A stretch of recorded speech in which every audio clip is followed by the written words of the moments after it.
नमस्कार, जय हिंद। कैसे हैं? उम्मीद करता हूं बिल्कुल शानदार होंगे। दोस्तों, आज से हम लोग भारतीय संविधान के अनुच्छेदों का सीरीज जो है यह शुरू करने वाले हैं। जी हां, भारतीय संविधान के अनुच्छेदों का सीरीज ये इसलिए हम लोग कर रहे हैं दोस्तों, आप किसी भी एग्जाम में भाग लें, किसी भी परीक्षा को देने की तैयारी करें तो आप देखेंगे कि भारतीय संविधान से प्रश्न वहां पूछा जाएगा, भारतीय संविधान के अनुच्छेदों से प्रश्न वहां पूछा जाएगा।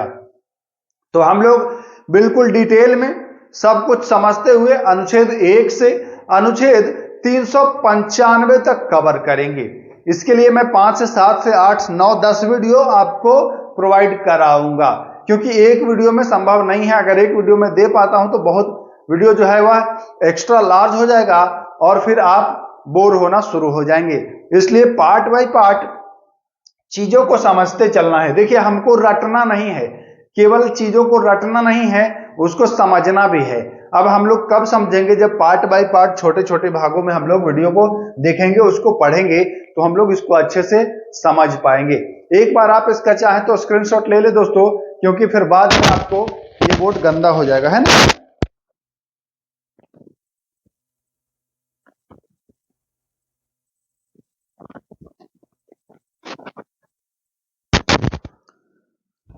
तो मैं मान रहा हूं दोस्तों कि आप लोगों ने अब स्क्रीनशॉट ले लिया होगा। देखिए दोस्तों, मैं शुरुआत में ही आपको बता दूं कि अगर इसको रटना चाह रहे हैं तो रटिएगा मत, बिल्कुल चीजों को हमारे साथ समझिएगा। बिल्कुल आसानी से सब कुछ मैं क्लियर करा दूंगा। और मैं ये भी आपको वादा करता हूं, भरोसा दिलाता हूं कि आप वीडियो के आखिरी में देखेंगे कि बहुत सारे इसमें से 34 जो हैं, इसमें से मैक्सिमम आप याद कर चुके होंगे। जी हां, याद कर चुके होंगे। बस केवल रटाऊंगा नहीं, चीजों को समझाऊंगा ताकि आप आसानी से याद कर लें और परीक्षा में आप कभी फंसे नहीं। तो अगर वीडियो पर नए हैं, चैनल पर नए हैं, तो सब्सक्राइब कर लीजिएगा, क्योंकि आने वाले समय में मैं आपको संविधान संशोधन का भी क्लास प्रोवाइड कराऊंगा। संविधान के भाग, संविधान की अनुसूचियां और संविधान के तमाम बिंदुओं पर चर्चा करेंगे। तो चैनल को सब्सक्राइब करके बेल आइकन दबा लीजिएगा, ताकि आपके पास नोटिफिकेशन जो है वह समय से प्राप्त हो जाए और आप जो है बिना वक्त गवाए हुए आप अपना काम शुरू कर दें। तो चलिए हम लोग बात करते हैं अनुच्छेद 1 से। चीजों को बस समझना है, एक अनुच्छेद में क्या हो सकता है। आपको पता है क्या हो सकता है दोस्तों? तो एक अनुच्छेद में आप जिसको पढ़ेंगे उसी के बारे में जानकारी होगी ना। तो एक अनुच्छेद में है भारत के राज्य और संघ के बारे में। जैसे कि भारत में कितने राज्य हैं, भारत में कितने राज्य हैं वर्तमान में, जब आप अभी की मैं बात कर रहा हूं तो 28 राज्य हैं, और कितने केंद्र शासित प्रदेश हैं। तो इसके बारे में जो है वह चर्चा किया गया है अनुच्छेद 1 में। आई होप आप एक अनुच्छेद को अच्छे से समझ गए होंगे कि अनुच्छेद 1 में जो 8 केंद्र शासित प्रदेश हैं और 28 राज्य हैं, इसके बारे में उल्लेखित है, कोई दिक्कत नहीं है। अनुच्छेद 2 में क्या है? अनुच्छेद 2 कहता है कि नए राज्यों का प्रवेश और स्थापना। नए राज्यों का प्रवेश, जो राज्य अस्तित्व में नहीं है उनका प्रवेश और उनका गठन, ये जो है अनुच्छेद 2 में है। जी हां, बिल्कुल सीधा सा है, याद करिएगा, बस चीजों को समझिएगा। आपने अनुच्छेद 1 देख लिया है, अनुच्छेद आपको 2 देखना है कि नए राज्यों का प्रवेश, बिल्कुल नए राज्यों का प्रवेश। प्रवेश का मतलब क्या है? देखिए, जैसे चीजों को आप समझिएगा, जैसे समझना है आपको। यह है भारत, नया राज्य प्रवेश का मतलब कि बाहर से कोई प्रवेश कर रहा है ना। बाहर से कोई प्रवेश, अगर बाहर से कोई प्रवेश कर रहा है तो वो होगा नए राज्यों का प्रवेश। ऐसा नहीं कि अंदर जो राज्य है उसी को बांट दिया गया तो वो वाला नहीं, ये तो प्रवेश नहीं हुआ ना। अनुच्छेद 2 और 3 में अक्सर बच्चे कंफ्यूज होते हैं कि अनुच्छेद 2 में क्या है और 3 में क्या है। तो 2 में आपको ध्यान देना है, फिर से एक बार मैं दोहराऊंगा यहां पर। जैसे ये एक अपना भारत है और ये जो दूसरा है कोई पड़ोसी देश का कोई भी प्रवेश होना चाहता है ना। जैसे आपने देखा है पुर्तगाल के अधीन था गोवा, गोवा था ना पुर्तगाल के अधीन। गोवा पहले भारत में नहीं था, मतलब उसने कब्जा कर लिया था। बट क्या हुआ, ये भारत में प्रवेश हुआ कि नहीं, भारत में बाद में प्रवेश हुआ। तो यह किस अनुच्छेद के तहत संभव हो पाया है? तो यह जो है अनुच्छेद 2 के तहत ही संभव हो पाया है। आई होप आप बिल्कुल अच्छे से समझ रहे हैं। 1 से दूसरा जो है वह 1 में आ गया, यानी कि जब 2 हुआ है तो अनुच्छेद 2। बस आप याद रखिएगा, जब 2 है तो अनुच्छेद 2। 2 का मतलब एक ये गोवा है, और गोवा भारत में कब शामिल हुआ है भैया, आप जानते ही हैं, तो भारत में शामिल हुआ है, यानी कि ये भारत का हिस्सा बना है। अनुच्छेद 2 यहां पर बिल्कुल स्पष्ट दिखाई दे रहा है। तो आई होप आप बिल्कुल समझ रहे होंगे कि अनुच्छेद 2 और 3 में फर्क, 3 भी हम बताने वाले हैं अभी। ओके, चलिए, तो 2 में तो प्रवेश हो गया, और फिर उसकी स्थापना, जैसे वो प्रवेश तो हुआ, बट क्या वो राज्य के रूप में प्रवेश हुआ, क्या वो राज्य के रूप में प्रवेश हुआ है केंद्र शासित प्रदेश के रूप में? तो वो प्रवेश तो हो गया, लेकिन बाद में उसका गठन राज्य के रूप में किया गया है। तो ऐसा कैसे हुआ है संभव? तो ऐसा अनुच्छेद 2 के ही तहत संभव हुआ है। मैं उम्मीद कर रहा हूं आप समझते चल रहे होंगे। 1 और 2 अनुच्छेद बिल्कुल क्लियर हो गया, अब आप कभी भी इसमें कंफ्यूज नहीं होंगे। अब हम बात करते हैं अनुच्छेद 3। अनुच्छेद 3 में आपने देखा कि भारत में पहले जो वर्तमान में 28 राज्य हैं, भारत में 28 राज्य नहीं थे, कभी 29 भी राज्य थे और कभी 28 से कम भी थे, 26-25 भी थे। तो ये राज्य बढ़े कैसे?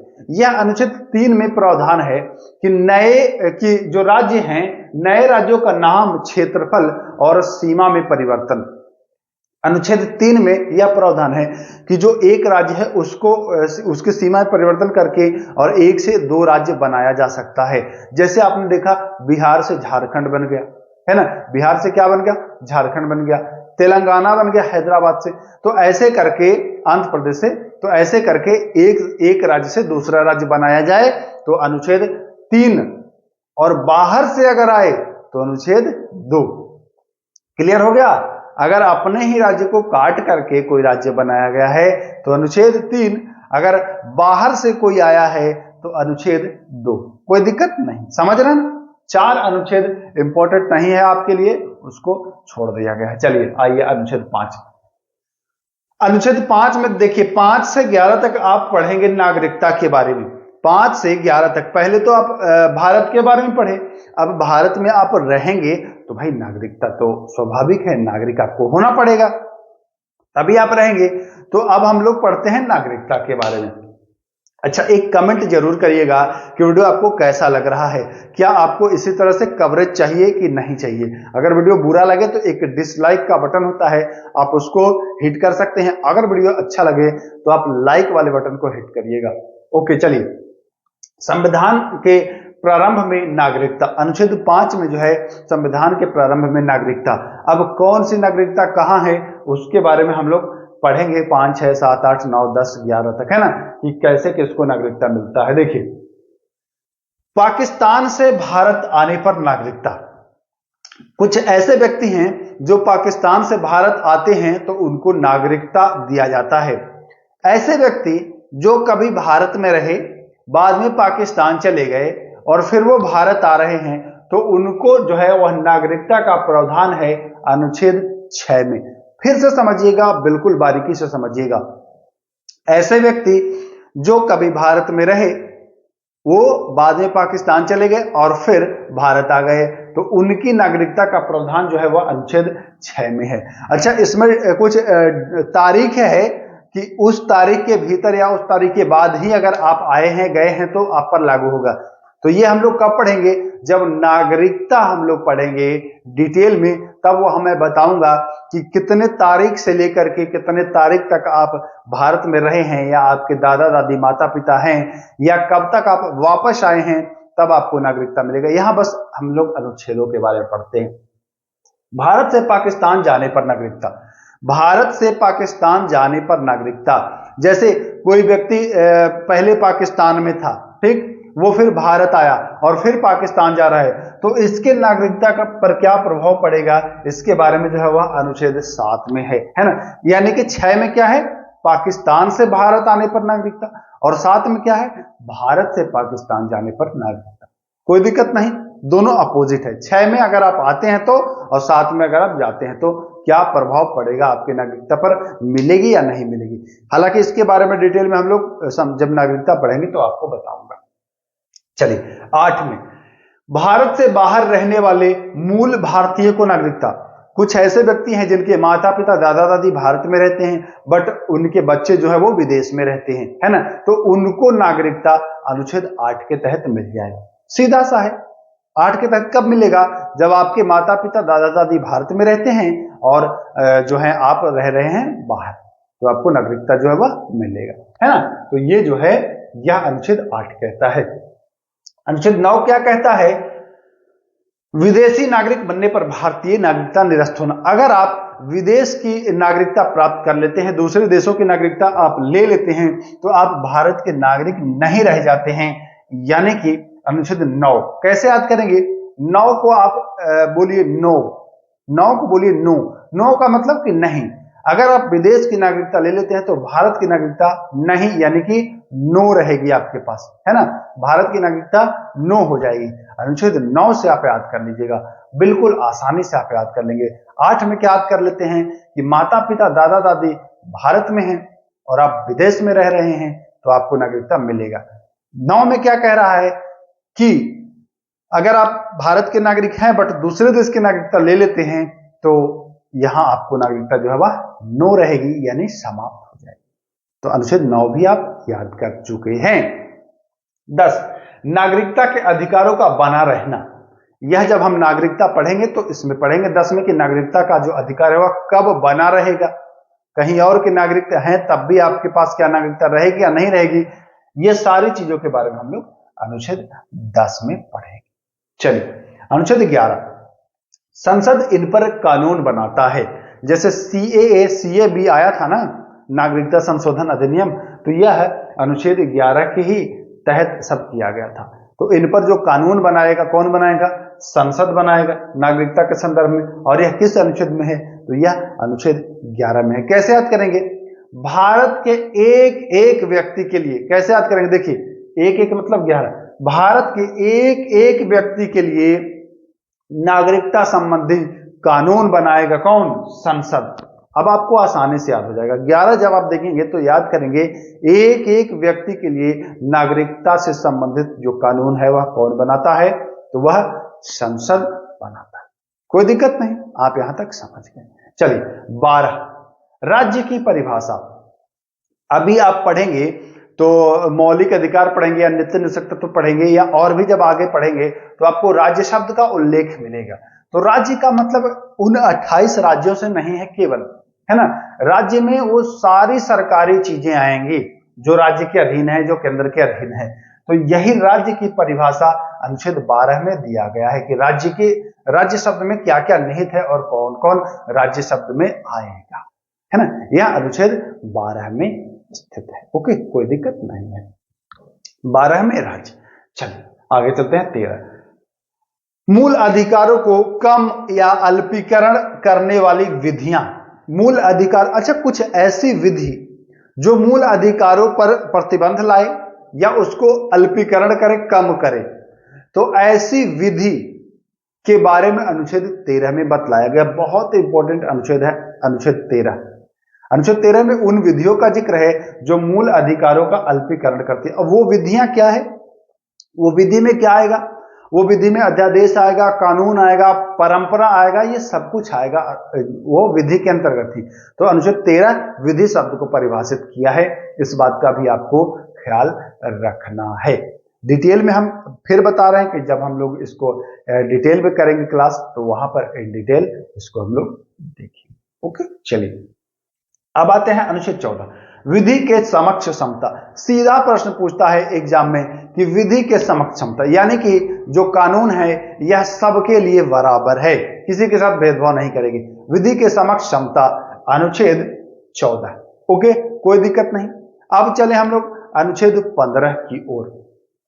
15 क्या कहता है? मूल जो चीज है वो आप याद कर लीजिए, आपको याद हो जाएगा। अनुच्छेद 15 क्या कह रहा है? देखिए, धर्म 1 हुआ, मूल वंश 2 हुआ, जाति 3 हुआ, लिंग 4 हुआ, जन्म स्थान 5 हुआ। इसमें 5 आधार हैं। धर्म, मूल वंश, जाति, लिंग, जन्म स्थान, 5 आधार हैं। कितने आधार है? 5 आधार है। आप 1 से लीजिए, धर्म, मूल वंश, जाति, लिंग, जन्म स्थान, 5 आधार हैं। 1 से 5 आधार हैं, बस आपको यही तो याद हो जाएगा। अनुच्छेद 1 से 5 आधार हैं, यानी कि 15। 1 पर 5 दे रहे हैं आप, 15 हो जाता है। यानी 1 से 5 आप आधार पढ़ लेंगे, धर्म, मूल वंश, जाति, लिंग, जन्म स्थान के आधार पर भेदभाव नहीं किया जा सकता है, यानी भेदभाव का निषेध है। अनुच्छेद 15 5 इसमें दिखा ना आपको, 1 से 5 तक आपने देखा भाई, धर्म, मूल वंश, जाति, लिंग, जन्म स्थान, ये पांचों आधार आप याद कर लीजिएगा बच्चों, परीक्षा में कभी पूछता है तो ये 15 आप याद कर लेंगे। अवसर की समानता, अवसर की समानता यह है अनुच्छेद 16 में। राज्य जो है वह सबको अवसर देगी, है ना, सबको अवसर देगी, मतलब किसी भी खास जाति या किसी भी खास धर्म वालों के लिए यह भेदभाव नहीं किया जाएगा, ये सबको अवसर मिलेगा। लोक नियोजन के विषय में अवसर की समानता, मतलब आप अगर नौकरी में जाना चाह रहे हैं तो ऐसा नहीं कि आप इस जाति के हैं तो आपको नहीं इसमें सेलेक्ट किया जाएगा, नहीं लिया जाएगा, नहीं, सबको अवसर दिया जाएगा। लोक नियोजन के संदर्भ में अवसर की समानता, पूरा लाइन यही है, लोक नियोजन के संदर्भ में अवसर की समानता, अनुच्छेद 16। ओके, चलिए अनुच्छेद 17, अस्पृश्यता का अंत। जैसे पहले क्या होता था, पुराने जमानों में आप अपने दादाजी पिताजी से पूछेंगे तो पहले क्या होता था कि छुआछूत माना जाता था कि अगर आप छू दिए तो हम वो सामान नहीं खाएंगे या फिर मारेंगे, है ना, इस तरीके का होता था। तो अब क्या हो गया कि आप छुआछूत अब नहीं मानेंगे, छुआछूत मानेंगे तो ये दंडनीय अपराध है, आपको दंडित किया जाएगा। तो जब आपको कोई छुए तो आप कहेंगे ए शांत रहो। अब वो वाला समय गया जब छुआछूत पर दिक्कत होता था, अब छू सकते हो, कोई दिक्कत नहीं है। जैसे आपने हमें छुआ, ठीक, तो हम आपको पहले मना कर देते, जब ये कानून नहीं था तो भाई क्यों छू रहे हो, तो अब आप छू देंगे तो मैं मना नहीं करूंगा, अगर मना करूंगा तो आप कहेंगे शांत रह, शांत रहो, यानी शांत रहो से आप जोड़िए 17, शांत रह यानी 17। अब आप ये नहीं कर सकते, शांत रहिए। अब छुआछूत भारत में अवैध है, यानी कि छुआछूत पर प्रतिबंध वो कर दिया गया है, जो छुआछूत को मानते थे लोग उसको प्रतिबंधित कर दिया गया, अब छुआछूत समाप्त हो गया है, अब शांत रहिए, यानी कि शांत रह फॉर 17। अस्पृश्यता का अंत, अनुच्छेद 17 आप बहुत ही आसानी से याद कर लेंगे। अब आते हैं अनुच्छेद 18, उपाधियों का अंत। आपने देखा होगा दोस्तों, जब आप इतिहास पढ़ेंगे तो देखेंगे कि गांधी जी को फल्ला गांधी की उपाधि दे दी गई, महात्मा की उपाधि दे दी गई, बापू की उपाधि दे दी गई, है ना। अंग्रेज जो थे वह किसी और चीज की उपाधि दे रहे थे, राजा राम मोहन राय को राजा की उपाधि दे दी जा रही थी, है ना। ऐसे करके उपाधियां बांटी जाती थी प्रसाद की तरह कि भैया लो आप ये, किसी को सर की उपाधि दे दी गई, किसी को लॉर्ड की, मतलब कुछ भी उपाधि दे दी जा रही थी। बट जब से अनुच्छेद 18 अस्तित्व में आया, कहा कि नहीं, ये मनमानी नहीं है, बंद करो ये सब। 18 अनुच्छेद ये उपाधियों का अंत कर देता है। तो अनुच्छेद 18 जो है यह क्या है भैया, उपाधियों का अंत, है ना। इसके बारे में डिटेल में बाकी आगे हम लोग पढ़ेंगे कि शिक्षा और सैन्य संबंधी जो उपाधि है, हालांकि वो उपाधि नहीं है, वो पुरस्कार है, तो उनको लिया जाता है, बाकी को छोड़ करके आप उपाधि नहीं ले सकते हैं। और जो और भी डिटेल में पढ़ेंगे, विदेशों से जो भी आप कोई भी तोहफा कबूल वगैरह करते हैं तो ये सब कुछ कैसे होता है ये आगे पढ़ेंगे। चलिए अनुच्छेद 19, अनुच्छेद 19 कहता है वाक एवं अभिव्यक्ति की स्वतंत्रता। हालांकि अनुच्छेद 19 जब हम लोग पढ़ेंगे तो इसमें और भी डिटेल में पढ़ेंगे, घूमने, बसने, रहने, खाने, है ना, व्यापार करने, ये सब चीज की स्वतंत्रता अनुच्छेद ए से लेकर के उसमें 6 भाग हैं, तो उसको हम लोग बाकी डिटेल में कर लेंगे, या कहीं पर फिर और हम लोग देख लेंगे, किसी वीडियो में देख लेंगे उसको अलग से। फिलहाल आपको याद रखना है अनुच्छेद 19 वाक की स्वतंत्रता, प्रेस की भी स्वतंत्रता अनुच्छेद 19(1) में है, ये भी आपको ध्यान देना है ना। ये बोलने की स्वतंत्रता के ही अधीन आपको प्रेस की भी स्वतंत्रता वर्णन है, तो ये भी आपको ध्यान देना है। चलिए अनुच्छेद अब आते हैं 20, अपराध हेतु दोष सिद्धि के संबंध में संरक्षण। अपराध हेतु दोष सिद्धि के संबंध में संरक्षण, कोई अपराध आपने किया है, कोई अपराध आपने किया है तो उसका दोष सिद्धि, जैसे कि गवाही होता है ना कि आप अपने ही विरुद्ध गवाही नहीं दे सकते हैं, या आपको अपने ही विरुद्ध गवाही देने के लिए बाध्य नहीं किया जा सकता है, तो ऐसा जो प्रावधान है यह अनुच्छेद किसमें है, 20 में है। आपको याद रखना है अपराध हेतु दोष सिद्धि के संबंध में संरक्षण आपको खुद के विरुद्ध गवाही देने के लिए बाध्य नहीं किया जाएगा। ऐसा अनुच्छेद किसमें है भैया? ऐसा अनुच्छेद जो है वह 20 में है। एक बात और ध्यान रखिएगा, अनुच्छेद 20 यह भी प्रावधान करता है कि आपने जिस समय अपराध किया है सजा भी आपको उसी समय के कानून के हिसाब से मिलेगा। ऐसा नहीं कि आपने अपराध किया 2019 में और आप पकड़े गए 2025 में, तो सजा जो है वो नया कानून जो 2024 में 25 में आ रहा है इसके वाले से आपको सजा मिलेगा। ऐसा नहीं है, ये आपको पहले पूर्व में जो 2023-24 जो कानून है नया वाला, उसी के हिसाब से आपको सजा मतलब पुराने वाले से ही मिलेगी, नया वाला से नहीं मिलेगी जब आपने क्राइम किया है उसी का। चलिए 21 चलते हैं। 21 क्या कहता है? प्राण एवं दैहिक स्वतंत्रता। अनुच्छेद 21 प्राण एवं दैहिक स्वतंत्रता। अनुच्छेद 21 बिल्कुल आसानी से, देखिए मैं फिर से कह रहा हूं, आप रटने की कोशिश ना करें, चीजों को बस शांत मन से समझिए, आपको याद आ जाए। अनुच्छेद 21 प्राण एवं दैहिक स्वतंत्रता की बात करता है। अनुच्छेद 21 का ये बाद में जोड़ा गया है ना, ये जो है वह बाद में जोड़ा गया है। ये क्या है भैया? प्रारंभिक शिक्षा का अधिकार किस अनुच्छेद में है? तो अनुच्छेद 21 का में है। प्रारंभिक शिक्षा का अधिकार अनुच्छेद 21 का, आप याद रखेंगे। चलिए आगे चलते हैं अनुच्छेद 22 पर। कुछ दशाओं में गिरफ्तारी से संरक्षण, है ना, कुछ दशाओं में गिरफ्तारी से संरक्षण। जब आप अनुच्छेद 22 पढ़ेंगे तो यहां पर डिटेल में पढ़ेंगे कि अनुच्छेद 22 में यह प्रावधान है कि आपको अगर गिरफ्तार किया गया है तो आपको कितने घंटे के भीतर मजिस्ट्रेट के पास पहुंचाना होगा, आपको जवाब मिलेगा कि आपको क्यों गिरफ्तार किया गया है। इन सारी चीजों के बारे में 22 में आप पढ़ेंगे। फिलहाल आप इतना जान लीजिए कि कुछ दशाओं में गिरफ्तारी निरोध से संरक्षण। चलिए एक चीज मैं और बता देता हूं कि वीडियो के आखिरी में मैं आपको यह भी बताऊंगा कि इनमें से कौन से ऐसे 10 महत्वपूर्ण अनुच्छेद हैं जो आपको याद रखने हैं, जो आपको एग्जाम में हमेशा आते हैं। तो वीडियो के अंत तक बने रहिएगा, मैं आपको बता दूंगा कि 10 आप कम से कम इसमें से 10 को तो बिल्कुल ही याद रखिएगा जो कि आपको एग्जाम में डायरेक्ट मिलेगा, है ना। वैसे सबको पढ़िए, बट उन 10 अनुच्छेद जो हैं उनको आप विशेष रूप से देखिएगा, वो आखिरी में मैं बताऊंगा। चलिए आते हैं अनुच्छेद 23 पर।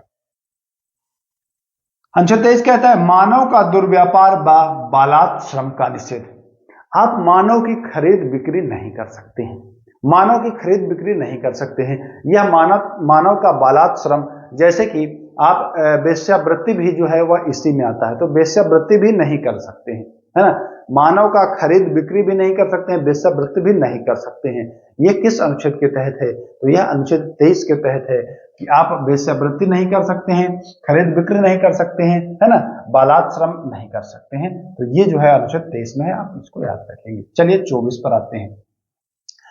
कारखानों में बाल श्रम का निषेध।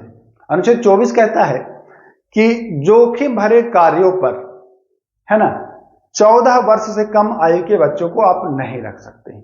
ध्यान से फिर समझिए, जोखिम भरे कार्यों पर या विस्फोटक जहां कार्य होता है, विस्फोटक सामग्री बनता है, वहां आप 14 वर्ष से कम आयु के बच्चों को नहीं रख सकते हैं। तो 14 से आप रिलेट करिएगा 14 for 24, यानी इसमें भी 4 है और इसमें भी 4 है। ये वाला अक्सर बच्चे कंफ्यूज होते हैं अनुच्छेद 23 और 24 में कि 23 में था कि 24 में था। तो जब भी आपका आए कि कारखानों में बाल श्रम, तो बाल श्रम में है कि 14 वर्ष से कम आयु के बच्चों को आप जोखिम भरे कार्यों पर नहीं रख सकते। तो 14 जैसे ही दिमाग में आएगा बच्चों, तो 14 में 4 है और 24 में भी 4 है, तो आप 4 से 4 को जोड़ करके और आसानी से आप याद कर लेंगे। उम्मीद कर रहे हैं चीजों को आप समझते चल रहे होंगे। चलिए अब आते हैं अनुच्छेद 25 की। धर्म को अबाध रूप से मानने, आचरण करने और प्रचार करने की स्वतंत्रता, यह 25 में है। भैया हम धर्म को किसी भी रूप में माने, चाहे हम मूर्ति पूजे, चाहे हम कैलेंडर पूजे, चाहे हम नमाज करें, चाहे हम गुरुद्वारा जाएं, हम कुछ भी करें, कैसे भी करके हम अपने धर्म को माने, हम उसके अनुरूप आचरण करें।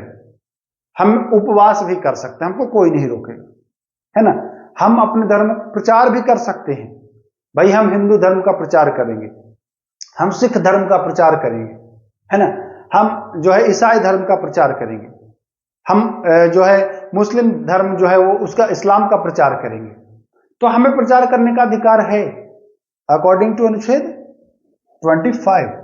आप बिल्कुल आसानी से समझ जाएंगे कि आपको 25 के तहत प्रचार भी कर सकते हैं, हमें नमाज पढ़ने का भी अधिकार है, उपवास करने का भी अधिकार है, हमें मंदिर जाकर पूजा करने का भी अधिकार है, हमें गुरुद्वारा जाकर मत्था टेकने का भी अधिकार है। तो यह किसके तहत है? यह अनुच्छेद 25 के तहत ही तो है। बिल्कुल देखिए, बस आप समझते चलिए बच्चों, आपको मैं सब अनुच्छेद याद करा दूंगा, आप आसानी से याद कर लेंगे। एक बार में अगर याद नहीं होगा तो 1 से 2 बार आप वीडियो को और देख लीजिएगा, आपको शीशे की तरह बिल्कुल साफ हो जाएगा। आपने स्क्रीनशॉट ले ही लिया है, आप उसको देख करके रिवीजन भी आप कर सकते हैं। तो चलिए चलते हैं अनुच्छेद 26 की। धार्मिक कार्यों की प्रबंध की स्वतंत्रता। कोई भी धार्मिक कार्य आप कर रहे हैं तो उसके लिए आप स्वतंत्र हैं, आपको कोई रोक टोक नहीं होगी। जैसे कहीं आप देखते हैं कि कोई भी धार्मिक कार्य होता है, महायज्ञ हो या कोई भी किसी भी प्रकार की कार्य हो, तो उसके लिए आप स्वतंत्र हैं, धार्मिक कार्य आप कर सकते हैं, कोई रोकेगा नहीं। अनुच्छेद 26 कहता है, 27 में कह रहा है धार्मिक करों से संरक्षण। धार्मिक प्रावधान जैसे ऐसा नहीं है कि आपको धार्मिक कार्यों के लिए टैक्स लिया जाएगा। आपको टैक्स, जैसे राज्य सरकार आपसे टैक्स लेती है ना, रोड बनाती है तो टैक्स लेती है, या फिर किसी और कार्य के लिए टैक्स लेती है, बट ऐसा नहीं कि आप पर लोड बोझ दे दिया जाएगा कि भैया हम मंदिर बना रहे हैं आपसे टैक्स लिया जाएगा। ऐसा आपने कभी नहीं देखा हो कि मैं मंदिर बना रहा हूं और सभी लोगों को टैक्स देना आवश्यक है। जैसे सड़क बनता है तो आपको टोल टैक्स लेना होता है, उसमें किसी भी धर्म जाति नहीं देखा जाता है, जो जाएगा वो टैक्स देगा। लेकिन मंदिर बना या मस्जिद बना या गुरुद्वारा बना, चर्च कुछ भी बना, तो आप कभी नहीं देखे हैं कि आपको टैक्स देना ही देना है कि भैया यहां मंदिर बना है आप टैक्स देंगे, ऐसा नहीं है ना। तो टैक्स से आपको संरक्षण है धार्मिक मामलों में। मैं उम्मीद कर रहा हूं चीजों को आप समझते चल रहे होंगे। अगर वीडियो अच्छा लगा है तो लाइक करिएगा और कमेंट करिएगा कि हाँ सर बढ़िया लग रहा है, और खराब लग रहा है तो डिसलाइक करिएगा। और साथ ही साथ ये भी बताइएगा क्या आपने अब से पहले इतनी अच्छे से, इतने बेहतरीन तरीके से पढ़ा है अनुच्छेद को या नहीं। इंतजार रहेगा आपके कमेंट का। चलिए अब आते हैं 28 27 हमने देख लिया। शैक्षणिक संस्थान में धार्मिक पूजा में उपस्थित होने की स्वतंत्रता। कोई भी शिक्षण संस्थान है, वहां धार्मिक पूजा अनुष्ठान हो रहा है तो आप शामिल हो या ना हो, इसलिए आप स्वतंत्र हैं, है ना, आप स्वतंत्र हैं, कोई दिक्कत नहीं है। जैसे मैं बात कर लूं, कोई भी स्कूल है, वहां कोई पूजा है या समारोह है, तो आप किसी दूसरे धर्म के हैं तो ये जरूरी नहीं है कि आप आएंगे ही आएंगे, बाध्य नहीं किया जाएगा आपको, आप स्वतंत्र हैं, है ना। तो इस बात का भी आप ध्यान। चलिए अनुच्छेद 29 अल्पसंख्यक वर्गों के हितों का संरक्षण। दो अनुच्छेद है, अनुच्छेद 29 और 30, ये अल्पसंख्यकों से संबंधित है, तो अल्पसंख्यक वर्गों के हितों से संरक्षण है। और अनुच्छेद 30 जो है यह है अल्पसंख्यक वर्गों को शिक्षण संस्थान की स्थापना करने। जो भी कोई भी अल्पसंख्यक, अल्पसंख्यक मतलब अल्प मतलब कम, संख्यक मतलब उसकी संख्या, कोई भी अल्पसंख्यक वर्ग है कहीं भी, तो वो अपने शिक्षण संस्थान स्थापित कर सकता है, उसको स्वतंत्रता है, ऐसा अनुच्छेद 30 में लिखा गया है। अनुच्छेद 31 जो संपत्ति का अधिकार था इसको निरस्त कर दिया गया है। आपको पता भी है कि यह कहाँ गया है, यह अनुच्छेद 300 का में चला गया है ना। हालांकि इसको मैं यहां नहीं बताऊंगा, जब हम आगे पढ़ेंगे तब बताएंगे। तो ये निरस्त हो गया है, इसको बस जान लीजिए आप। चलिए 32 संवैधानिक उपचारों का अधिकार, इसको भीमराव अंबेडकर ने आत्मा भी कहा है। 32 अनुच्छेद को भीमराव अंबेडकर ने संविधान की आत्मा कहा है। संवैधानिक उपचारों का अधिकार यह अनुच्छेद 32 में है।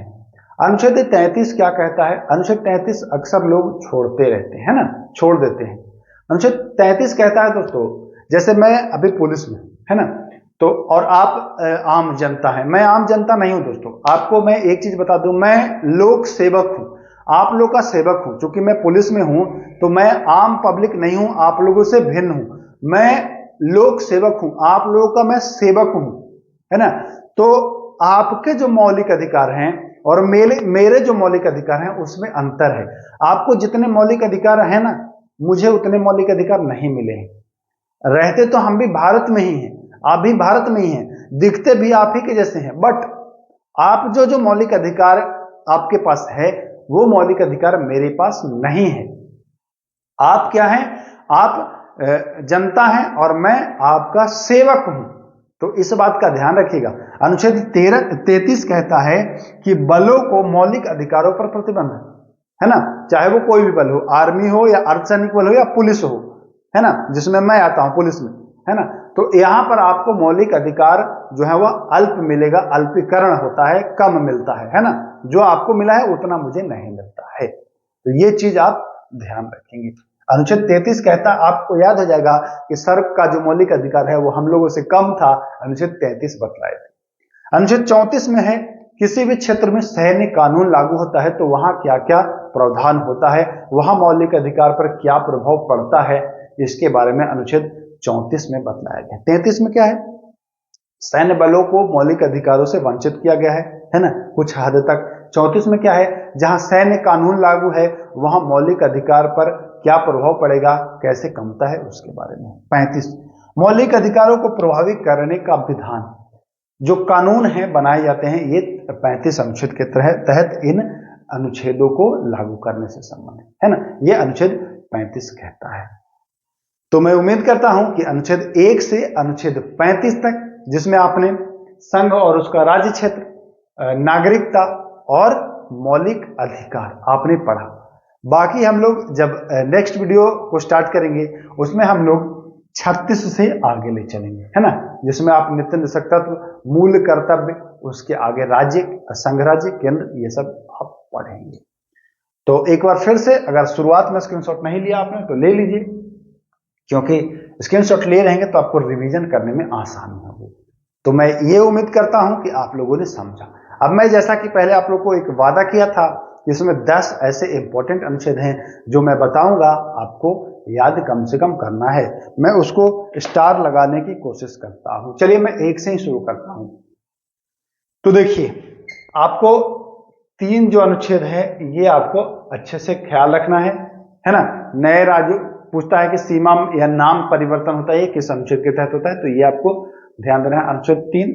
ठीक, उसके बाद आपको 12 नंबर जो है अनुच्छेद, ये आपको अच्छे से याद रखना है, ठीक ना, 12 नंबर अनुच्छेद। हाँ देखिए, 13 नंबर अनुच्छेद भी विधि शब्द को परिभाषित, ये भी आपको अच्छे से ध्यान रखना है। ये बहुत बार ये दोनों पूछा गया है भैया, हालांकि ये दोनों तो इजी है, आप याद कर सकते हैं। एक अनुच्छेद 15 भी आप याद कर लीजिएगा, इसमें 5 जो प्रावधान है ना, ये वाला मुख्य हो जाता है। ठीक, ये आपको याद हो गया। अब देखिए, इधर मैं आ जाता हूं, अनुच्छेद 21 का बहुत बार पूछा गया है, ये भी बहुत बार पूछा गया है, ये भी बहुत, मतलब मूल अधिकार जो है ना वो वेरी वेरी इंपॉर्टेंट है। तो जो जो इंपॉर्टेंट है उसको मैं आपको बता दे रहा हूं, वो आप पढ़ लीजिएगा। 30 ज्यादा इंपॉर्टेंट है, ठीक, और उसके बाद ये वाला 32 वाला, ये देखिए इतने जो है स्टार जिसमें मैं लगाया हूं, 10 से ज्यादा ही हो गया होगा। 1 2 3 4 5 6 7 8 9 10 11 12 13, है ना। तो ये 13 जो हैं यह अति महत्वपूर्ण हैं, ये 13 जो है अति महत्वपूर्ण है। एक बार फिर स्क्रीनशॉट लीजिए, इनको आप मैक्सिमम बार पढ़िएगा जो स्टार लगाया हूं, और किसी भी एग्जाम में आप भाग लीजिएगा तो देखिएगा कि आया कि नहीं आया, फिर आप बताइएगा। तो चलिए, वीडियो ज्यादा लंबा हो गया है, आधा घंटा मैं टारगेट रखा था, लेकिन 4-5 मिनट एक्स्ट्रा हो गया है, कोई बात नहीं। हमें ये कोशिश करनी है बच्चों, हमें इसलिए कह रहा हूं कि मेरे साथ आपको भी काम करना है। हमें ये कोशिश करनी है कि इसको मैक्सिमम बार पढ़ें, मतलब एक बार आप वीडियो देख लिए, 2 बार आप देख लिए समझने के लिए, लेकिन आप ज्यादा बार वीडियो देख के अपना समय बर्बाद मत करिएगा।